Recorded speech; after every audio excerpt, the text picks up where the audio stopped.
ГСП онлайн. Городские новости сейчас. 23 сообщения о взятках получил Ухтинский отдел Следственного комитета в 2017 году. По этим заявлениям было возбуждено 20 уголовных дел. Чаще всего взятки получали сотрудники службы исполнения наказания и медики. Но попали в поле зрения правоохранителей и должностные лица из других сфер. Например, бывший начальник Ухтинского территориального отдела Печорского управления технадзора. В ходе расследования установлено 4 факта получения взяток. В итоге ему было вменено органами предварительного следствия получение денежных средств по первому эпизоду на сумму около 800 тысяч рублей, да? По второму эпизоду не менее 155 тысяч рублей.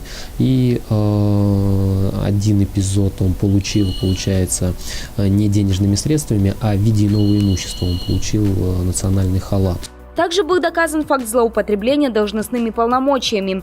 Начальник местного технадзора не провел фактический осмотр нефтяного месторождения, допустив эксплуатацию вышки заочно, просто подписав документы. Теперь дело рассматривается в суде. Обвиняемому грозит до 12 лет лишения свободы. Также следователи напоминают, к ответственности привлекаются не только взяточники, но и взяткодатели. Наказание для них от 2 до 12 лет лишения свободы.